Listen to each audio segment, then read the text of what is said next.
Hi everyone, it's Jason Lowe and KY from Oracle. We've got the Converge database session tonight. How are you, KY?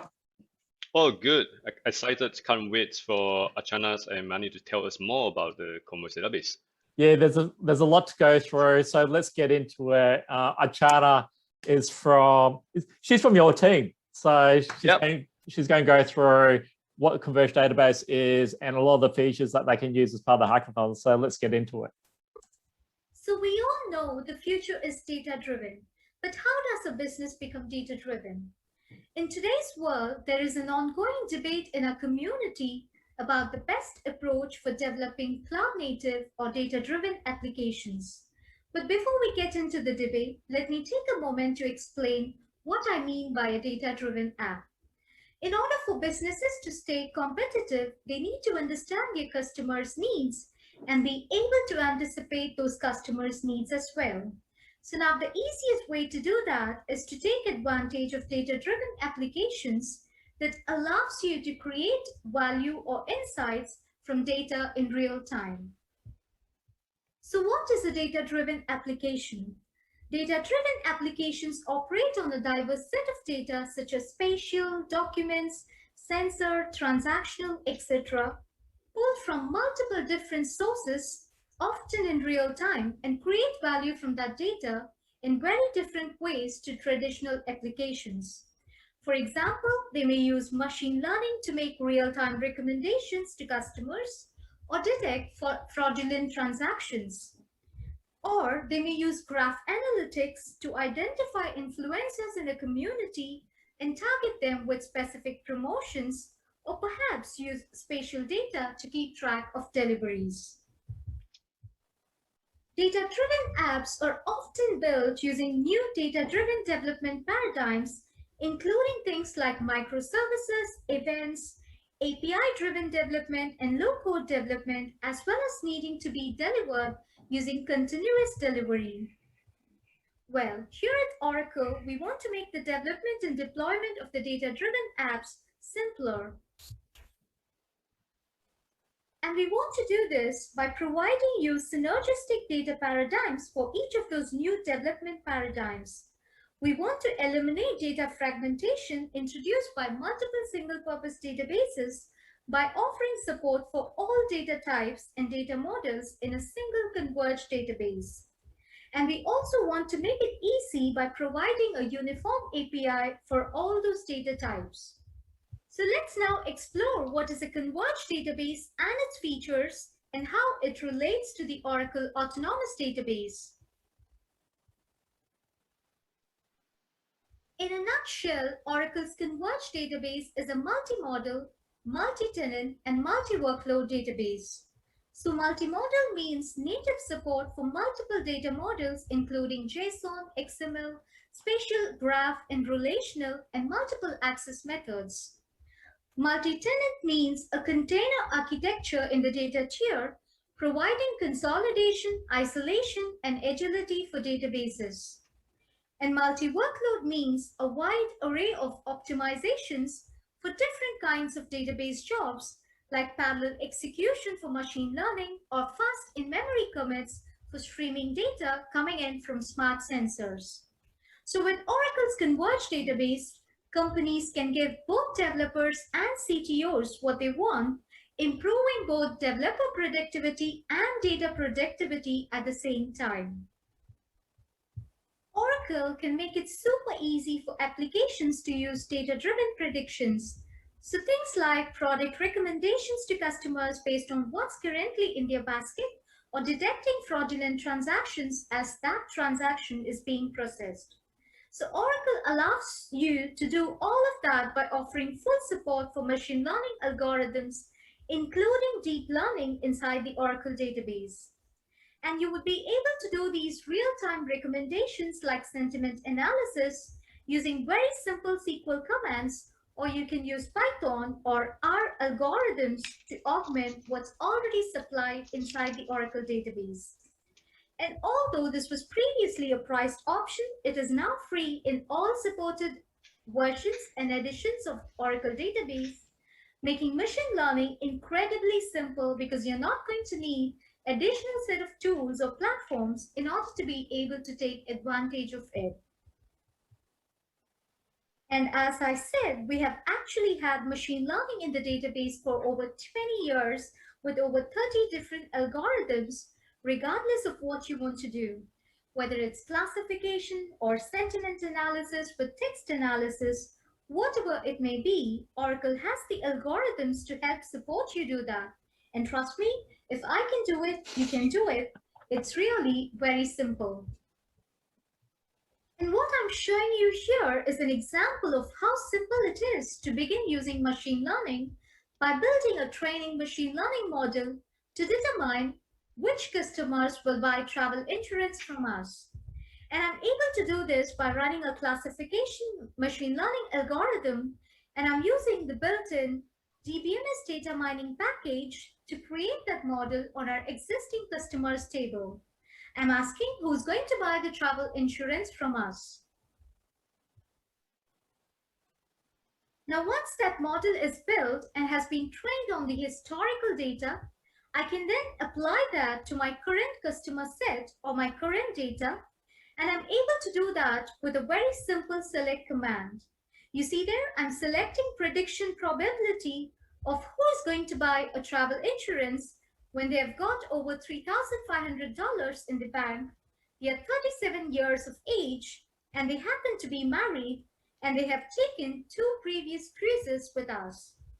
I would then be able to predict to whom I should propose travel insurance to and who is most likely to buy it. Another new functionality that has been introduced in the Oracle Autonomous Database with Oracle Machine Learning for Python is called Automatic Machine Learning, or AutoML. Its goal is to increase data scientist productivity while reducing overall compute time. In addition, AutoML enables non-experts to leverage machine learning by not requiring deep understanding of the algorithms and their settings. So AutoML actually consists of 3 main functions: algorithm selection, feature selection, and model tuning. With automatic algorithm selection, the goal is to identify the in-database algorithms that are likely to achieve the highest model quality. With automatic feature selection, the goal is to denoise the data by eliminating features that don't add value to the model. And by automatic model tuning, it tunes the algorithm hyperparameters, those parameters that determine the behavior of the algorithm on the provided data. Now, for modern apps, we are often looking to use spatial data, whether it's to compute the distance between places or people, or whether analyzing transportation or telco networks, or even just defining sales territories. So whatever it may be, we often need spatial data to do that, and Oracle has hundreds of in-database spatial operators and functions that are available at your fingertips. And again, this was a previously priced option, but now free in all supported versions and all editions of the Oracle database, making spatial data processing very simple. So there are over 60 plus spatial topology functions and procedures inside the Oracle database, and there are over 125 spatial network functions and procedures in order for you to be able to use them. So here's an incredibly simple example. I want to find all of the restaurants that are within 5 kilometers of my home. A very useful query these days, and so I'm very easily able to do that by taking an advantage of the STO within distance function that is inside the Oracle database. So I'm joining the restaurants table to the geolocations table, which has an entry called home, and by using that geolocation information, comparing it with the geolocation information of the restaurants table, I'm able to get the list of restaurants that are within 5 kilometers of my home. So one of the most commonly used data types for new application development, of course, is JSON or XML documents.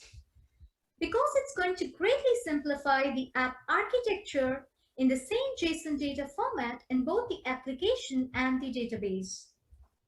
Oracle fully supports documents inside the database, and you can freely mix or join JSON and relational data within the database. You can also quickly access different elements inside the JSON documents by indexing it. And you can also update those elements in place very quickly inside the Oracle database. And because it is Oracle, it is fully ACID compliant, and you can take advantage of parallel executions to be able to run analytics very quickly across the data in both JSON and relational format, making document data very simple to use and develop with inside the Oracle database. So here's a short example of creating a table that contains menu items. It has two columns, the first column being the restaurant name, storing that as relational data, and the second column being menu item, that is JSON. The individual menu items are going to be stored as JSON documents. So as you can see here, it's a very simple JSON document. It has an ID, the name of the menu item, and the price. And then, as I said, I can very simply query both the relational and JSON data using standard APIs or SQL or REST. And if you have SQL savvy folks that are not necessarily comfortable with JSON, you can take advantage of Oracle's dot notation to be able to query the individual elements inside the JSON documents in standard SQL. So for example, I'm extracting the name and price from those menu item JSON documents and returning that to the end user. Now, oftentimes when it comes to storing all of these documents, we want to be able to quickly access or search those documents for a particular text or analyze the text, maybe for sentiment analysis, and Oracle allows you to do that by taking advantage of a text search, where you can use it for keyword searches, context queries, or pattern matching. And so that way you can search through larger websites, catalogs, and document stores. And you can also perform linguistic analysis on those documents to very easily classify them. For example, you could have streaming data from social media that has your customers' feedback in it, and you can classify those as positive, negative, or neutral using sentiment analysis. And of course, you can also search JSON and XML documents using the structure of the document to restrict the search, so allowing us to very quickly find the documents that we are interested in. So in this example, I'm looking to find all the purchase orders that we have. Those purchase orders are stored as JSON. So I'm looking to find all of the purchase orders that contains the words delivered and damaged in the comments section. And I'm able to do that by creating a search index on my purchase orders table. And all I need is for JSON keyword as part of the index create statement. And then I can go ahead and select from the purchase orders table where the JSON text contains the JSON column that I'm interested in. In this case, it is PO_doc. The field inside the JSON document that I want to search, in this case, it is the comments. And then I supply the words I'm after, which is delivered and damaged. Oracle understands that you're not just using relational analytics for your application these days. You may also want to take advantage of graph analytics to be able to perhaps identify an influencer within a community to be able to get a full 360-degree view of a customer. And all of those things can be made very simple by taking advantage of graph analytics, and Oracle has SQL-like queries that make it incredibly easy to be able to do graph analytics with over 50 in-memory parallel analytic graph functions inside the Oracle database. And again, this previously was a priced option, but now it's free in all supported versions and editions of the Oracle database, making graph analytics very simple. And there are over 50 plus sophisticated graph analytics algorithms in the Oracle database, and there are hundreds of enterprise customers taking full advantage of this graph analytics today. And here is a just short example of how easy it is to get started.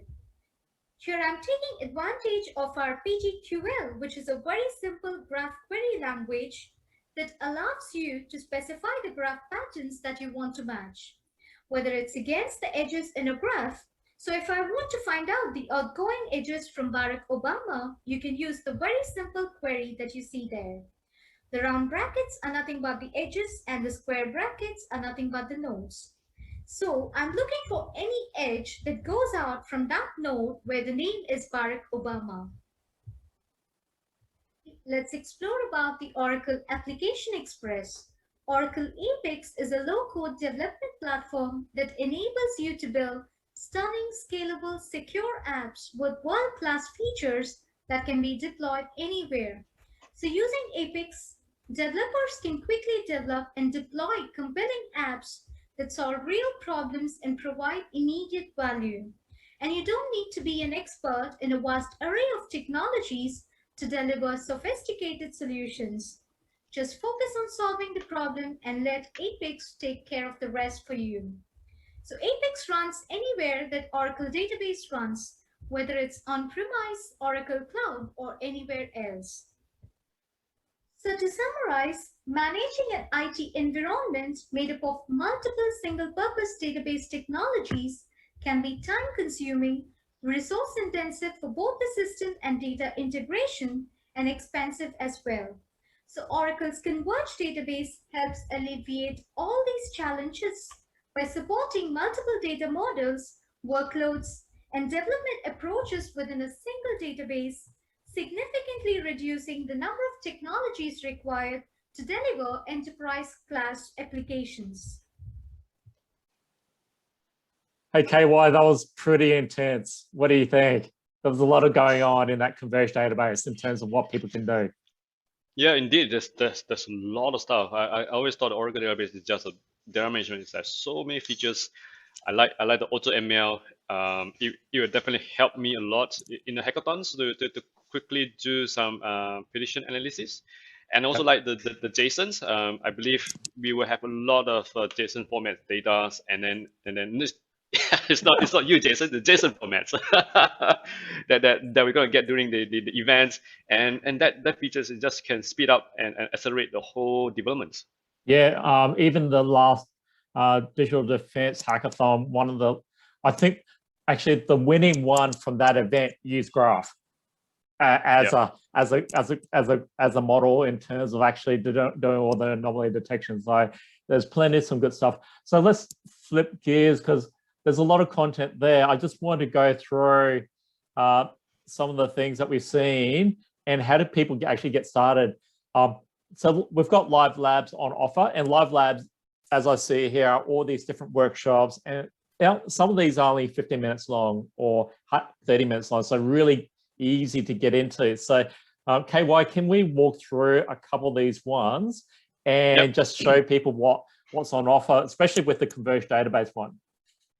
Yeah, I think I just mentioned about AutoML, right? So the one that machine learning algorithms will be one of the features that will be mostly used. And this workshop take about 45 minutes. It will talk about how to provision a database, how do you load the data, and then familiarize with the Oracle machine learning. And then you can familiarize with the AutoML and some of the shell scripting. So this is a very nice workshop that get you started. That's a cool one. Another one that Chana talked about was Graph. And I said before, it was someone that won the last hackathon. So not to say that that's the winning key, but yeah. Talk me through this one. All right, so same thing. So you will provision the database, and then you will guide you how to deploy the Oracle property graph servers and some of the client OCIs, and then some image, and then it's pretty short sessions. It just take about 1 hour, and then you can learn through all the services that required to create a first graph. So that's going to be an interesting one. The other one that we sort of talked about was especially where we spoke to some of the Oracle Spatial team, and I know there's data sets out there that is very specific around data sets around space, around countries and different locations. So talk me through this one. Yeah, this is also another my favorites, because it is a short one. It take about 1 hour. Same things. It will guide you through how to create the database with the spatial functions, and then it will guide you to create some of the simple spatial data, and then run some spatial query. And once you familiarize with that, you can actually incorporate those with the Apex front ends, all right? And then that is one good stuff. And then of course there's another one I believe you're going to show me is the Spatial Studios. Yep. So you got the spatial database, and then the next one will be the Spatial Studios workshops. And this one will take slightly longer. It take about 2 hours, all right? But it's a very interesting one, because if you can see on the screen, once you go through the workshop, you can create a very fancy, nice, spacious graph analytics.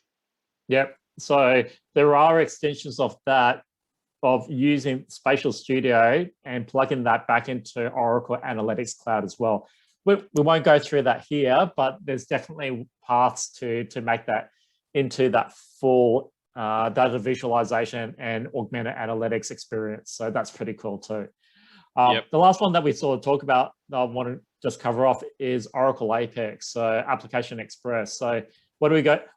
What do we do here? Oh yes, I think this is one of the workshops I would highly recommend most people to participate, because this is the low code developments, and it leverages on the Oracle Autonomous Database. As I mentioned just now early on, if you have the spacious database, you want to display the information, you can actually leverage on Apex or the low code developments. And this is 1.5 hour sessions. Again, same things. It will guide you through how to create a first database, and then guide you through how to access to the Apex workspace, and then create your first Apex applications. Highly recommend. I like these sessions a lot. Yeah, with the Build with AI hackathon, there's a lot of people that use Apex to create that user experience and drop their visualizations in, and there's already pre-built productivity applications as well, where you can build things, install pre-built, configure, and then just get going from there. So it's definitely a time saver, especially in a hackathon sense. Yes, of course. And all of that is actually available as part of what we're providing as part of this event. So there is a promotion that we're providing every participant. So every participant can sign up for one of these. So we'll give you the details as part of that in the Slack workspace. So we've got Oracle Cloud, we've got credits, no credit cards required as part of that process, and can be used for this event and for the next 30 days. So fantastic opportunity for people to explore, use the tools, and go through some of these other features in the Converge database. Any last words, KY? Yeah, we will share all these live lab workshop. You can either get below the link, or you'll find that in the Slack groups. All right, we'll share all this information, and have fun, and good luck to you. Yeah, fantastic. So appreciate everyone's time tonight. We'll see you later. We'll see you in Slack and as part of the hackathon. See you. See you later.